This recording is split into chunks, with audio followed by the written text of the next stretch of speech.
For today's video, we've got a few clips from my stream yesterday talking about Samu Omorodion. He has now been confirmed to be joining Chelsea, so we're going to look at his player profile, what he brings to the side, a few stats, and then you can visualise on screen with the tactics board how he's going to help out Enzo Maresca's Chelsea. Drop any questions that you have in the comment section, and I'll try to get to them after this video has been uploaded. And then tomorrow we will have a things we learnt from the Chelsea versus Real Madrid game, so stay tuned for that. Drop a like on this video, subscribe if you haven't already, and I hope you guys enjoy. And I'm going to quickly read you through my key notes from my Omorodion player profile. So he scored 9 goals, got 1 assist in 2,109 minutes for Alaves. It's important. I'll give you the context for this quickly before I go back into the notes that I had. Alaves have the least amount of possession in La Liga with 40.7%, which is the least amount in La Liga. They make 5.3 accurate crosses per 90. So this is important when I give you the aerial stats for Omorodion. So 5.3 per 90. They scored 17 goals from open play, but that includes 5 attacking goals. So in total, if you add the 5 counter-attacking goals with the 17 goals that they class as from open play, not from a counter-attack. Again, this is on who scored. That's 22 goals from that. Heavily transitional side. Again, you can tell that from their possession, but he did thrive in that, and it did make him look better in transition, and it is one of his strengths. And they scored 8 goals from set pieces, and even if he's not the one getting on the end of them, he is always a threat.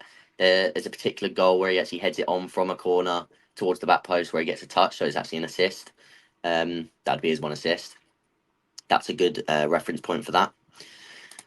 So with that context, he wins 2.75 aerials per 90, 5.05 penalty area touches per 90, which is actually really good in the counter-attacking teams. That's an important one to keep because that should almost definitely skyrocket even higher into like 7-8, into the 7-8s in a stronger possession side where that ball is getting fizzed into him more and he has more responsibility to do that, which is a good sign because that's a high-end box occupant striker.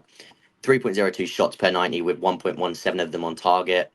Fairly decent rate, again, quite similar to a lot of those elite strikers at that end of the spectrum. The bad one, of course, that I highlighted yesterday, 4.1 miscontrols per 90. He does have a heavy touch, often coming when he takes the touches back into these areas. He can often still retain possession because of his, again, that ability and that physical build that he has to protect the ball. But it, of course, a heavy touch back into this area does slow play down. It does, and it does allow the opposition players to get back into position. So it's important to note, yes, he does have a heavy touch. And the 4.1 miscontrols from that. 0.52 XG created per 90. Again, that's very good. He's a high XG creator in that sense. Again, they're created for himself. It's not like he's creating that XG for others, but it's just his, again, being in and around the box. It's just the threat that he provides. So he has a minus 0.11 goals minus XG, and he scores at a 0.13 goals per shot ratio. So those are the main stats. So as I said, he's 6'4", has that aerial presence. He's a physical specimen, powerful strides, very quick, very nimble for his height at 6'4", moves his feet very well in sort of tight spaces. He's a lower touch striker, high physical and box involvement though. So again, much like Haaland, like I said earlier, he'll sort of drop in. He doesn't want to have too many touches in and around here, and then he wants to do his business in and around the box. That is his zone. If we used to say the Omorodion zone, it would very much be this zone. He's also a good carrier, uses his body well to protect the ball, power again to stride forward, so he can sort of roll his man. This is very reminiscent. People aren't going to want to hear this, but Lukaku back in the day, in terms of when, if you remember the the Carragher video, where Lukaku sort of said about once he has his man like this, and he can spin him, and he can get away, and then he can carry that ball. That's sort of when he's in his element. And again, that's where his carrying prowess comes from. He can sort of spin his man, get away. Again, those heavy touches can sometimes slow that down. But again, I think that's something he'll improve on. He missed 19 big chances and he did underperform his XG. So yes, as I said, he's a bit of a raw finisher. But the fact that he creates 0.52 XG and around these areas per game just shows that he gets in those areas. And that's the extra sort of, the next step now is to put away at a higher rate. And I think he's a sort of player that if he starts to match his XG, then you've got an elite goal scorer. at least at that level of box occupancy as well. Very instinctive movement in the box. One of his best and signature traits, so get ready for it if he does join, is he loves to make the run near post. So he'll often, his runs in terms of his movement to sort of drag a defender away and then burst at that near post. Again, I'll try and show you some examples in a minute, some pictures I've got. But that's one of his biggest traits. I think those near post runs and that sort of instinctive movement in the box, very good. Transitional monster, eats up ground, speed times strength equals power. Again, on the break, if you've got space behind that defense and you're going to go direct. So again, something that we've sort of seen a little bit, or mostly, is that sort of shape from deep build up. That of course leaves 1, 2, 3. That's a horrible circle.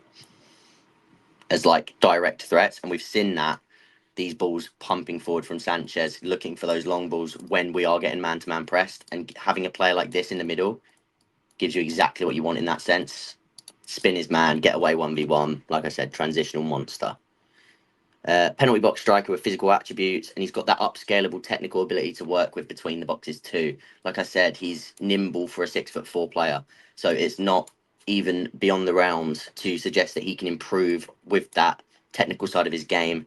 Obviously, he's got quite a slow turning radius due to his height and his stature, because he's not just tall, he is also big, stocky. So that does come with it. But again, he uses his body well, so it's not as big as an issue. Great at escaping his marker, using his body. Again, he can sort of use his body to bump and back into players so he can roll his man, protection of the ball, things like this. So that's pretty much the main notes that we have from Omorodion. Better at that warrants the larger financial outlay because of how similar Samu and Osimhen, because we are getting him for 35 million. I struggle to see why Osimhen is still the better deal. I don't think it's necessarily like the better deal in terms of money, like value and like outlay, like you say. But Osimhen is essentially for double the price, but it's more than just double the price. Like you're doubling the price in terms of the value that you're spending up front, but then also the wages are going to be way more than double, the agent fee, etc. So it's the package is more than just double. It's probably triple in total. But what you're getting is pretty much Omorodion without the risk, because again he's got the injury risk, which is different. He's got the injury risk Osimhen has, but he's pretty much a ready-made Omorodion. He's ready to play now. He'd be the focal point now, again because of his because of how defenders already view him. Even without playing a game, he already strikes that fear into defenders. So before he's even kicked a ball, defenders are going to be giving him that gravity, and they're going to be giving him that respect that he deserves. Whereas Omorodion will have to earn it. It will come quite quickly, because the second defenders see him, they will realise the physical monster that he is and the respect that deserves and requires to take care of him. But I think it's just that Osimhen he's more of a crowd pleaser. He's a ready now version. And again, I wanted Osimhen because again, it's the most likely to quickly fix things. But I do think Omorodion at the value is a great deal, and it pretty much gives you all of the assets that you want from Osimhen as well, just with a slight worse level of finish. And I say slight because Osimhen, one of his things is he's actually not the most clinical. He's a high shot volume player, gets into the areas again, creates a massive amount of XG, but he's not the most clinical. His efficiency could get better, and as could Omorodion's.